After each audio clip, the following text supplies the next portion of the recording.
bonjour à tous. C'est super.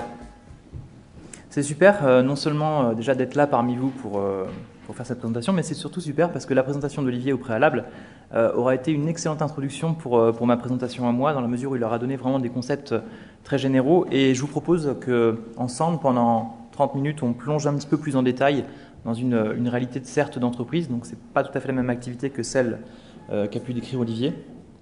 Mais voilà, vous aurez un autre aperçu. Promis, on plonge pendant 30 minutes, personne ne se noiera, dans une demi-heure maximum, on est ressorti, on est à la surface. Voilà notre feuille de route, donc assez synthétique, on fait le tour rapidement des activités que nous on a en interne. Je dis vraiment que nous en interne, c'est que là je prends vraiment l'axe de comment est-ce que nous on fonctionne et non pas, je dirais, comment fonctionnent les CERT en général. Je fais vraiment un focus sur la façon dont nous on a décliné nos activités. Ensuite, on fera rapidement le tour de la manière de traiter un incident de sécurité, parce que c'est ce dont il s'agit aujourd'hui. Un petit cas concret et puis on terminera après. Pour commencer, je pense qu'on a ici une bonne illustration des fois, ce que les gens vont penser de ce que peut représenter un CERT, ou de la façon de le mettre en place. Quelque chose d'extrêmement complexe, d'extrêmement lourd, qui requiert des connexions dans l'entreprise qui sont très floues, qui requiert des processus d'accréditation que l'on perçoit mal, qui requiert une imbrication avec des contacts aux US que l'on ne maîtrise pas trop, qui requiert des compétences qui sont difficiles à acquérir. Bref, au final, c'est souvent l'impression que les gens vont s'en faire, que c'est vraiment une usine à gaz, quelque chose d'extrêmement lourd, d'extrêmement difficile à mettre en place. Je dirais la réalité, elle est un peu tout autre. La réalité, c'est plutôt ça.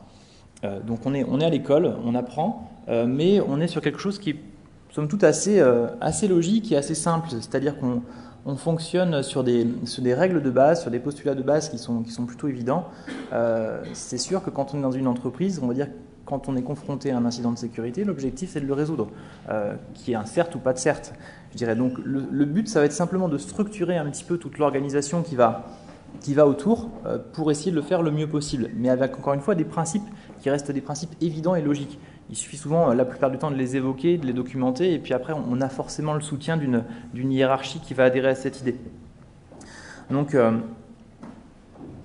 dès lors que ces concepts logiques sont établis, on arrive vite à définir quel est le périmètre, on va dire, de cette activité CERT et les activités qui vont être rattachées. Nous, sur notre organisation, on a, je dirais, un fonctionnement, encore une fois, qui est assez simple. On peut presque décrire toutes nos activités à travers ce slide. Olivier l'a mentionné, le CERT, c'est déjà d'une part un point d'entrée entre la structure externe et les acteurs en externe. Enfin, pardon, entre l'externe et l'interne. Donc on joue ce rôle de point d'entrée par rapport à toute une communauté sécurité. Et on va utiliser quelque part les informations venant de l'externe qu'on va rediffuser en interne, et on va mettre à profit parfois ce qui se passe en interne pour aller solliciter en externe d'autres acteurs. Et cela sur un certain nombre d'activités qu'on a dans notre giron. Donc pour nous, on va dire, on a 4 activités phares qui sont bien sûr l'activité cœur de métier d'un CERT, qui est celle de la gestion d'incidents. Toutes les problématiques de lutte contre la cybercriminalité, ça c'est intrinsèquement parce qu'on est une banque et qu'on est sûrement un peu plus confronté qu'un certain nombre d'autres entreprises. Quoique, j'aurais tendance à dire, Olivier a mentionné les tendances de cyberattaque qui font qu'aujourd'hui, beaucoup d'entreprises, si elles n'ont pas commencé à acquérir du savoir-faire sur ce domaine, devraient s'y mettre prochainement.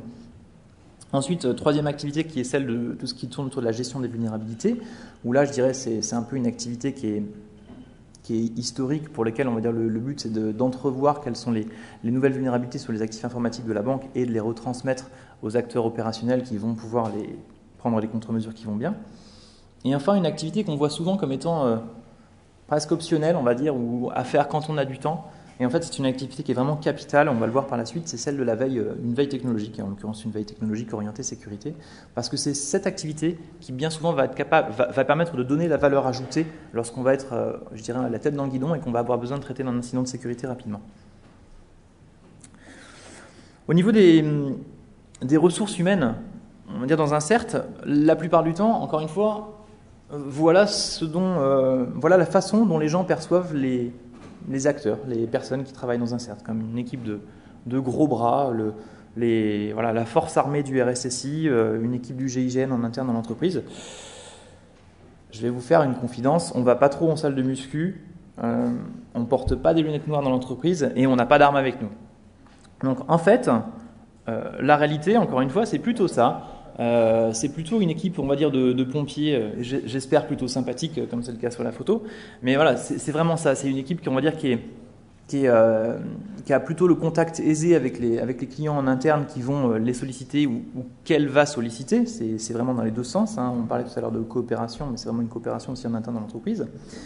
Et je dirais en tant que bon pompier, on va avoir besoin d'accessoires. Et ces accessoires, on va les retrouver un petit peu comme un peu dans la réalité d'un pompier de Paris. Ça va être un peu, on va pouvoir transposer ça facilement sur des domaines de l'entreprise. Donc j'ai placé, et c'est pas involontaire, et c'est volontaire de ma part, la lampe torche au milieu, avec justement permettant de développer tout ce qui est veille technologique et de percevoir correctement tout ce qui est signal, de voir dans le flou, de voir dans la nuit. J'aurais pu mettre une vigie de la même façon, permettant de voir les premiers signaux de fumée. Tout ça, c'est un peu la même chose, mais ce sont ces éléments quelque part de veille qui vont nous permettre d'anticiper, de comprendre les tendances, de savoir ce qui se passe comme incident à droite ou à gauche, et donc de se dire que potentiellement dans 2 semaines, dans 3 mois, c'est nous qu'allons rencontrer. Donc comment est-ce qu'on peut s'y préparer, comment est-ce qu'on anticipe ça? Après, le deuxième élément, on va dire, c'est vraiment le côté vraiment opérationnel du pompier, c'est avec son extincteur ou sa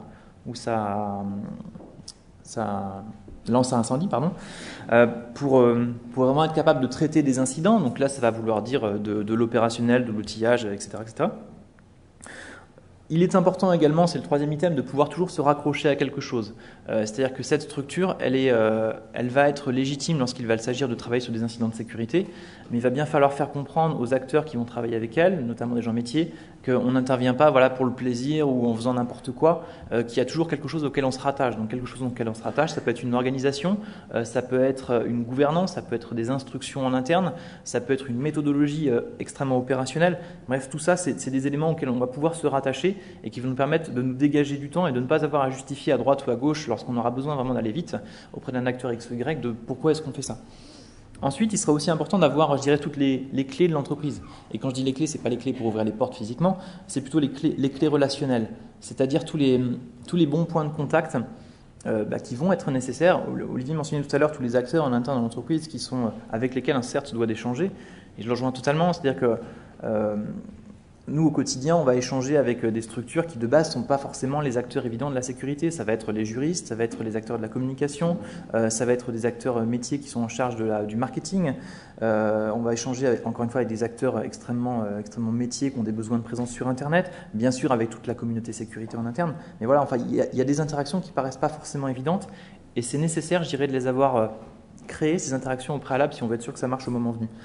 La partie référentielle, le 5e item, est également important puisque lorsqu'on est sur un incident, il va vite falloir être capable de se retrouver dans les lieux. Je prends l'image d'un building, c'est bien de savoir où passent les canalisations à droite ou à gauche, qu'est-ce qu'il y a derrière telle porte, est-ce que ça permet de rejoindre tel autre endroit. Ensuite, un élément qui est également un élément phare, c'est la capacité à communiquer. On va dire un CERT n'a de sens que si l'autorité, enfin autorité peut-être beaucoup dire, mais que s'il n'est capable de communiquer en interne comme en externe. Communiquer en interne, ça va peut-être vouloir dire envoyer des alertes, des bulletins d'information, mais également prendre le lead sur des choses qui se passent en interne pour les communiquer en externe, de la même façon de relayer de l'information venant de l'externe pour la mettre en forme et la transposer dans un environnement métier interne. Bref, il faut être capable de pouvoir faire ça. Et je garde la hache un peu pour la fin parce que c'est pas forcément tout le temps nécessaire, mais c'est que voilà, en cas de besoin, par contre, on peut aussi prendre une manière plus forte pour essayer vraiment de faire passer les choses si jamais on a des points de blocage. On creuse un petit peu plus, on rentre un peu plus dans la réalité. Je vous propose de décrire la façon dont nous, on appréhende nos incidents de sécurité. Ce qui marche, on va dire, dans une approche de détection, parce que pour moi, il y a 3 niveaux de l'incident de sécurité. C'est la détection, qui va nous permettre de voir, ce qui est déjà beaucoup quand on arrive à voir. Ensuite, la réaction, donc comment est-ce qu'on va réagir à cet incident. Et une partie qui est un peu transversale, Olivier l'a mentionné, c'est la communication, qui doit je dirais, démarrer du début de l'incident jusqu'à la fin. En tous les cas, dans la partie détection, ce qui marche, il y a 2 composantes essentielles qui sont des composantes opérationnelles, des composantes techniques. Alors ça va venir de l'outillage en interne, ça va venir d'un IDS qui, on va dire, pour une fois, aura monté une alerte qui tient la route. Ça va venir d'un SIM qui aura réussi à corréler de l'information. Ça va venir de logs de routeurs ou je sais pas, de statistiques DNS qui montrent qu'on a un comportement bizarre. Bref, ça peut venir soit directement de machines, ces éléments-là, d'indicateurs vraiment opérationnels, ou soit d'inquiétude des équipes opérationnelles qui vont se poser des questions, qui vont se dire ah, tel comportement, il est bizarre sur mon périmètre, je ne le comprends pas trop. Mais je dirais les acteurs, la deuxième source d'information la plus capitale et la plus essentielle pour un CERT, c'est surtout les gens. En fait, c'est eux qui remontent les choses, c'est eux qui voient les choses. Parce qu'en fait, nous, on a un périmètre qui fait qu'on n'est pas forcément... Nous, par exemple, on n'est pas un SOC, donc c'est-à-dire qu'on n'a pas la maîtrise de notre opérationnel en interne dans la banque. Ce sont d'autres structures. La banque, c'est gros, donc il y a plein de briques et plein d'acteurs qui s'en occupent. Nous, on est là, je dirais, en transverse par rapport à toutes ces structures-là. On essaie de coordonner, de centraliser, de gérer les incidents en global. Mais par contre, tous ces gens en interne, tous ces salariés, eux vont percevoir ces signaux-là et vont être capables de nous les remonter. Et je dirais, à force d'avoir travaillé avec eux et d'avoir établi des bonnes relations, on arrive après à être rapidement notifiés lorsqu'ils sont confrontés à un incident qui les touche. Autre canal de détection extrêmement intéressant, ce sont vos utilisateurs, quels qu'ils soient. Donc pour nous, les utilisateurs, si on transpose et qu'on regarde du côté des utilisateurs de la banque de détail, c'est conséquent, il y en a plusieurs millions, mais en l'occurrence, on accepte d'être directement sollicitable par eux. C'est-à-dire qu'on estime que ces internautes, parce qu'on va parler du canal Internet qui va le plus nous intéresser, peuvent directement, je dirais, écrire à une adresse dédiée qui va arriver sur le CERT, et ce qui va nous permettre, on va dire, de comprendre, on va dire, ce qui se passe chez les internautes qui s'inquiètent, qui ne comprennent pas ce qui se passe sur leur machine, parce qu'ils remarquent un comportement qui paraît bizarre lorsqu'ils se connectent à leur banque en ligne, etc. etc. Donc on prend le point avec eux, on en discute. Enfin, on discute rapidement, on a des méthodologies pour répondre qui sont quand même assez optimisées, mais ça permet comme ça de détecter très rapidement, on va dire, les menaces auxquelles la banque peut être confrontée via les premières détections qui seront faites par les utilisateurs, qu'ils soient internes ou externes. Sur la droite, sur les 3 slides qui viennent, en fait, vous avez, je dirais, toute la logistique support à travers des différents mots-clés, qui sont quelque part les mots-clés de support et qui permettent de mettre à profit toute cette dynamique dont je vous parle. Sur la partie traitement et vraiment réponse à l'incident de sécurité, ce qui nous paraît le plus important, nous, de par, je dirais, notre expérience et ce qu'on a pu voir par le passé, je dirais il y a 3 choses qui sont extrêmement importantes. Le premier, c'est vraiment de répondre immédiatement. C'est-à-dire que si on ne le fait pas immédiatement, on a tout de suite une communication qui va derrière partir en vrille. C'est-à-dire qu'il y a d'autres acteurs qui vont prendre la main, qui seront moins sûrement responsables ou compétents sur le sujet, qui donc du coup vont orienter vers des mauvaises pistes. Bref, il faut tout de suite répondre immédiatement. Donc ça veut dire qu'il faut être extrêmement visible aussi pour pouvoir le faire.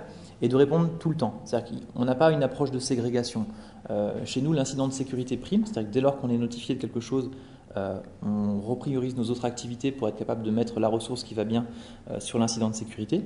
Et je dirais que ce soit le DSI de la banque d'investissement, qui au niveau de la banque a beaucoup de poids, ou que ce soit un correspondant sécurité au niveau d'une filiale en Côte d'Ivoire, pour nous, peu importe. Je dirais, il y a une demande, il y a un incident qui est remonté, il se doit d'être traité le plus rapidement possible. Après, je dirais le deuxième point essentiel autour de tout ce qui est gestion des incidents de sécurité, pour nous, c'est d'apporter de la valeur ajoutée. C'est-à-dire qu'on va essayer justement de développer un savoir-faire et des zones d'expertise qui ne sont normalement pas présentes dans la banque. C'est-à-dire que la banque, dans toute banque, on va dire, vous avez des DSI qui sont très structurés, donc DSI égale des acteurs informatiques qui ont tous un certain nombre de compétences. Donc je dirais notre but, c'est pas de reproduire les mêmes compétences que vont avoir ces acteurs-là, sinon on ne sert à rien, et ça ne sert à rien qu'on soit dans la boucle. Le but, c'est vraiment d'être capable de développer des compétences qui vont pouvoir être utiles et utilisées, je dirais, le moment venu, parce que les autres personnes dans la banque ne savent pas les faire. Donc ça va être certains mots-clés, voilà, comme le forensic, comme les procédures d'investigation, de l'outillage permettant d'analyser les logs très rapidement, d'être capable de solliciter un réseau de contacts aussi, on ne s'en doute pas, mais c'est une force énorme. Et bref, tout ça aide vraiment à gagner en valeur ajoutée lorsqu'on travaille sur l'incident. Et surtout, ce qui est très important, c'est de ne jamais lâcher. C'est-à-dire que du début jusqu'à la fin, il faut pouvoir avancer ensemble et qu'on arrive à clore cet incident. Ça va vite être facile, on va dire, lorsqu'on est confronté à un incident qui est un peu, on va dire, pas terrible ou pas très intéressant, de lâcher prise dès le départ. Donc de se dire, bon, ce truc-là, c'est un peu moisi, on va le laisser à d'autres. Le problème, c'est que ça, c'est la porte ouverte, on va dire, aux dérives futures. Et ça voudra juste dire que la prochaine fois, vous ne serez pas sollicité, vous ne serez pas mis dans la boucle. Parce que côté management, ça aura été mal perçu, ça aura été mal vu. Et bref, c'est un karaté. Ensuite, sur l'approche communication, là, je dirais, il y a des éléments qui sont extrêmement logiques, ou des choses qui sont vraiment pertinentes d'un point de vue d'Insert. De par tout ça, de par son réseau de contacts, de par le maillage qu'il aura pu développer en interne, il faut vraiment mettre à profit une communication qui va adresser 3 points. D'une part, c'est la proximité. Dans la mesure où on a établi tous ces contacts avec tout le monde, il va falloir pouvoir donner une réponse. C'est un peu la continuité de ce que je disais juste avant avec le fait de devoir répondre immédiatement et d'enchaîner l'incident jusqu'au bout. Un autre point qui est également important, c'est que le CERT, on va dire, à travers sa capacité à gérer les incidents de sécurité, va voir beaucoup de choses pour l'entreprise, donc va avoir des multiples signaux. Et c'est là où c'est intéressant, c'est une structure qui va être capable de dresser des tendances et de dire que, par exemple, tel type d'incident se développe plus ou moins et devient une vraie problématique pour l'entreprise. Donc il faut mettre à profit quelque part ce point de centralisation globale des incidents de sécurité propres à l'entreprise pour être capable d'en faire ressortir après des stratégies au niveau des optimisations du SI, des projets avancés, des choses comme ça. Et encore une fois, je l'ai déjà dit, je le redirai encore à la fin, le CERT, c'est vraiment une structure qui est vraiment en interaction entre l'externe de l'entreprise et l'interne. Donc c'est vraiment un relais, je dirais, up-down, et il faut en profiter, il faut vraiment le mettre à profit pour ça. Je vous propose de prendre un petit cas concret, on va dire, qui va retracer ce que j'ai pu dire jusqu'à présent, en mettant en lumière, en utilisant les petites images de tout à l'heure qui sont celles des accessoires du pompier. J'ai choisi un cas simple parce que sinon les cas compliqués, on va dire, c'est dur de les faire tenir sur un seul slide. Donc un petit exemple tout simple, mais qui montre globalement comment le CERT apporte de la valeur ajoutée et est capable du coup de gérer les choses rapidement et facilement pour une entreprise. On a un internaute, donc quelqu'un qui est très intéressé par toutes les approches de détection de vulnérabilité sur Internet, qui a ses propres faiseurs, enfin qui utilise des faiseurs pour tester des sites web, qui joue un petit peu.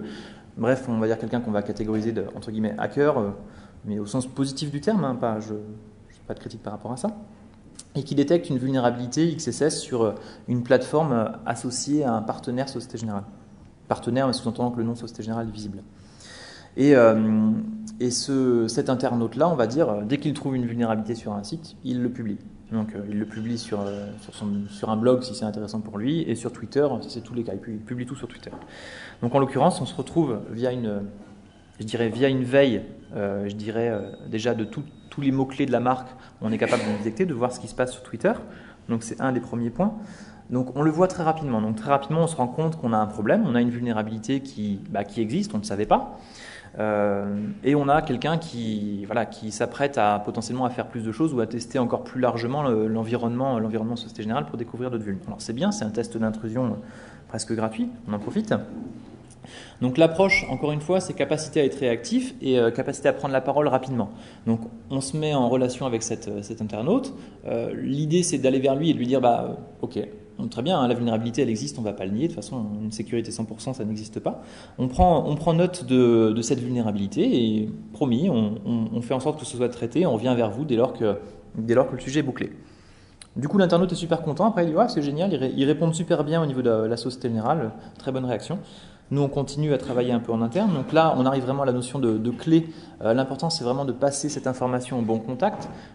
Parfois, c'est extrêmement complexe dans une entreprise qui est très large de trouver le bon interacteur avec lequel on va pouvoir discuter pour lui dire « c'est toi qui dois t'occuper de ce sujet ». Là, en l'occurrence, encore une fois, plus le réseau de contact est établi, plus ça permet d'aller vite au bon endroit. Donc, c'est nécessaire. Ensuite, on va dire, on a joué notre rôle de réaction, enfin notre rôle de traitement d'incident, c'est-à-dire que c'est pas nous qui avons fait les modifications du code sur le site web du partenaire, on n'était pas du tout autonome là-dessus. Mais par contre, on a compris comment marchait son site web et on a aussi vu le fait que lorsqu'il nous disait « ça y est, j'ai fait une correction », la correction n'était pas du tout viable. C'est-à-dire que globalement, c'était juste, imaginons que l'internaute avait rentré une commande OR 1 égale 1, l'autre avait mis en place un filtre en face, genre si c'est OR 1 égale 1, je vire, mais pour le reste, je ne teste pas. Donc voilà, c'est ça aussi, c'était faire un petit pen test à notre façon, simple, pas énorme, mais juste pour vérifier, pour lui dire non, ce que tu n'as fait n'est pas bon, tu dois prendre une approche globale de sécurisation des choses. Et sur le dernier point, recadrage de la communication, c'est-à-dire que, encore une fois, on a en face de nous une structure partenaire qui veut prendre la main, qui, dès lors qu'elle a fait une correction, qui n'est pas terrible, hein, sa correction, le filtre hors 1 égale 1, ça ne suffit pas, elle veut revenir vers l'internaute en lui disant super, ça y est, on a tout corrigé, on est super bon. On lui a dit, c'est clairement pas l'approche qu'il faut choisir. Enfin, c'est évident que, en l'occurrence, sur un cas comme ça, l'internaute aurait pris sa deuxième ligne de son faiseur ou de ses tests d'injection, et boum, on était compromis, enfin, on était encore une fois vulnérable à la deuxième ligne. Donc on a fait en sorte qu'ils corrigent vraiment leur système, et lorsque c'était corrigé, c'est nous qui sommes revenus vers lui en disant merci, on a bien pris en compte, normalement ça devrait à peu près bien fonctionner, et si jamais vous en détectez d'autres, parce qu'après tout il peut continuer à jouer, merci de revenir vers nous pour nous en notifier, et on chargera de les faire passer aux bons interlocuteurs. Donc voilà une approche, on va dire, qui a du sens et qui a un peu le quotidien d'un CERT. C'est pas compliqué, hein, vous voyez, c'est un incident qui est vraiment tout simple, mais ça permet je dirais avec tous ces accessoires-là, d'avoir quelque chose qui est à peu près correct du début à la fin. J'ai deux slides de synthèse. Les deux slides, on va dire, l'un est sur le passé, l'autre est plus sur le futur. J'ai voulu présenter, on va dire, avec notre retour d'expérience, les leçons de ce qu'on a pu tirer dans notre démarche de création de CERT d'entreprise. Le premier point, et non des moindres, c'est que la confiance se crée avec le temps. C'est pas parce que vous montez une structure CERT en interne dans l'entreprise, même si je vais dire par la suite que c'est nécessaire, c'est pas parce que vous montez une structure CERT en interne que de base tout le monde va venir vers vous, va vous faire confiance. Ça, c'est pas du tout gagné. C'est-à-dire que vous allez devoir, l'entreprise ou la structure va devoir faire ses preuves, va devoir travailler sur des cas d'incidents, et c'est, je dirais, la multiplication de succès et de communication sur des incidents passés qui va commencer petit à petit à lui donner du crédit et lui permettre par la suite d'être de plus en plus notifié, de plus en plus concerné, de plus en plus impliqué et de plus en plus capable aussi de communiquer auprès de différentes structures en interne de l'entreprise. Ça, c'est pareil, le fait au départ d'être capable de, je dirais, la capacité à communiquer quelque part vient de la crédibilité de cette propre structure. On commence par communiquer de façon très restreinte à un public sécurité, ce qui est normal puisque ça reste quand même les acteurs de proximité d'un CERT.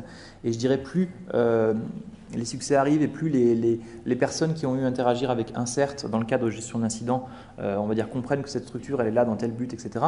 Voilà, ce sont des contacts qu'on garde avec nous et qui sont après utilisables ou du moins mobilisables pour d'autres cas.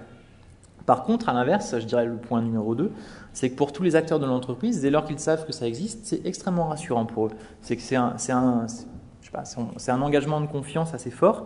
Et le fait de savoir qu'il y a une structure d'experts ou de référents qui sont là pour gérer les incidents de sécurité, pour eux, voilà, ils sont rassurés. Alors surtout, Olivier mentionnait tout à l'heure un mot qui m'a beaucoup plu, les hypocondriaques de la sécurité. Alors pour eux, le fait de savoir qu'il y a un CERT, ils sont super contents parce que dès lors qu'ils ont la moindre inquiétude, ils envoient un email en disant « Ah, j'ai une grosse crainte sur tel ou tel sujet ». On dit que bien sûr, sa crainte n'a rien de très, très raisonnable, mais bon.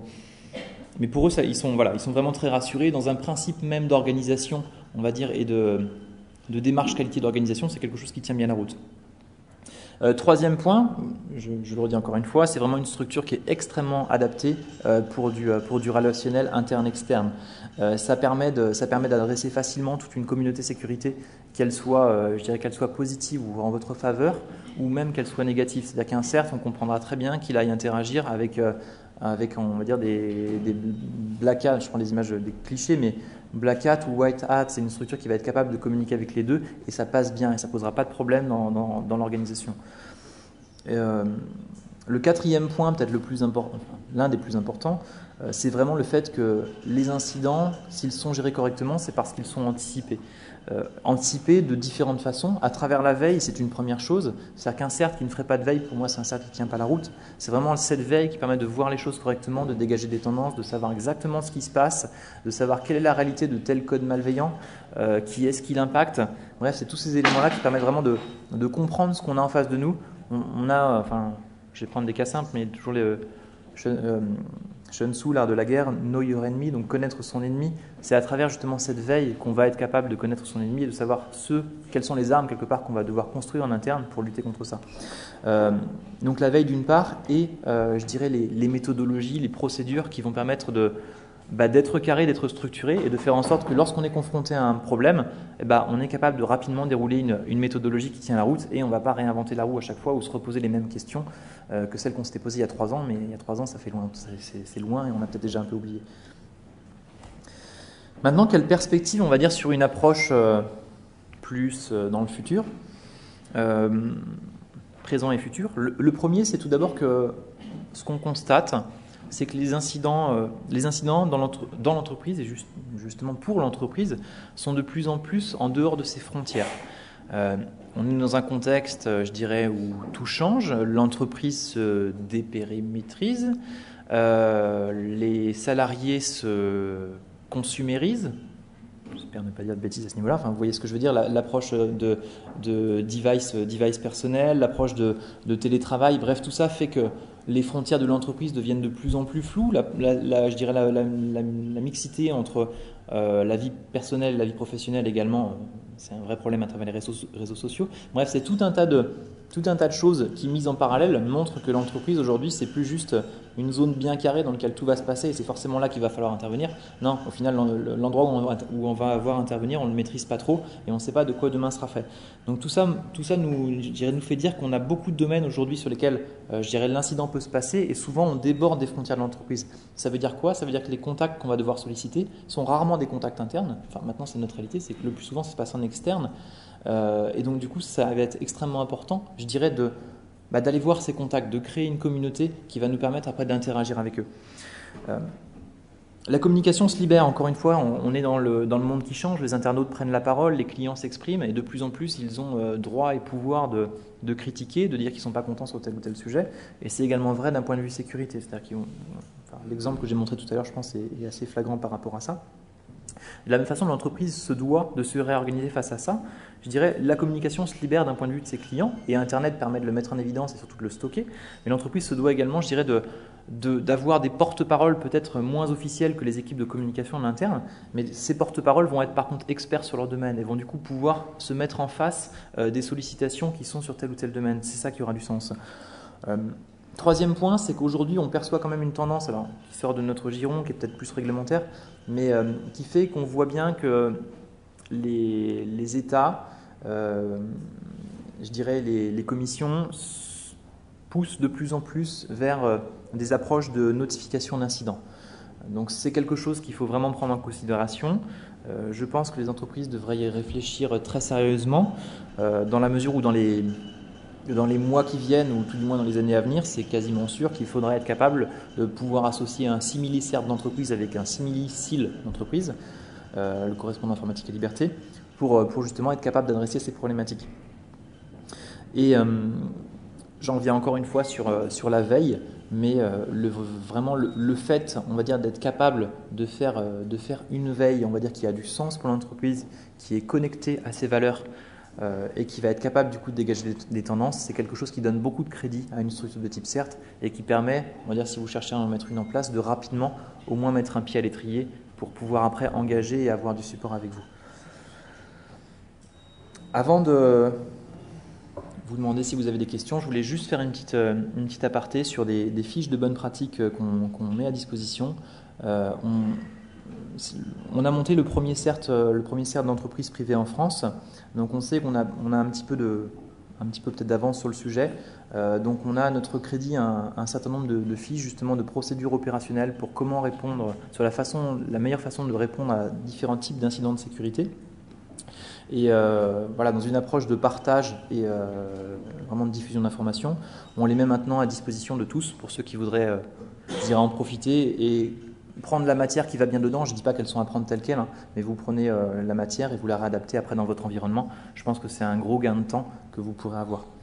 Si vous travaillez dessus, d'ailleurs, on sera preneur des quelques commentaires que vous pourriez avoir dessus. Voilà, j'espère avoir répondu à vos attentes et je suis ouvert à vos questions. Merci.